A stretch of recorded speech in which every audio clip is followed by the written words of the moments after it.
Hi everyone, in this video I am on page 3 in the practice set, and on this page I just wanted to quickly show what I'm looking for when I want you to sketch a Venn diagram for each of these sections. So on this first section, these are all two set Venn diagrams, so you will need a circle for set A, label it as such, a circle for set B, and the rectangle for the universal set.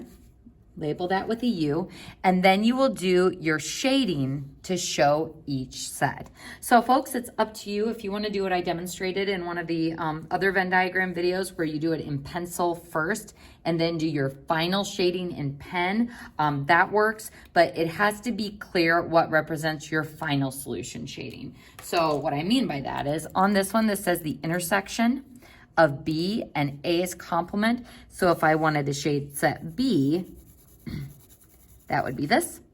If I wanted to do the complement of A or A prime, that's everything that's not in A. So see how I'm doing these as a horizontal set of lines. So if I wanted to find the intersection of those two sets, I'm looking for where B intersects with not A or A's complement, which would be in this part right here.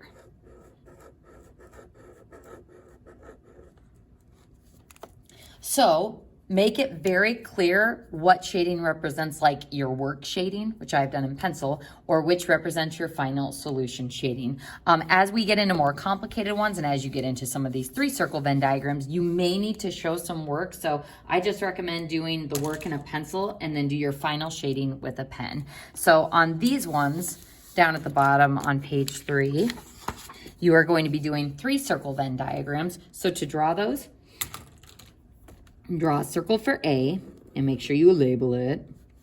And then when you do your circle for B, again, just make sure there's enough space in that overlap to be able to, like, if you were to write a number there, again, this is just going to help us with some of the problems we'll be doing later. And then when you do circle C, again, I go to the bottom middle of A, the bottom middle of B, and I draw a half circle. And that's what kind of makes the petals there of that intersection. And then complete the circle. And draw in your rectangle representing your universal set. So that's how you will draw the diagrams for each of these, and that's where you will color in your shading. So make sure you are doing your labels and make sure you remember the rectangle for the universal set. On the next page,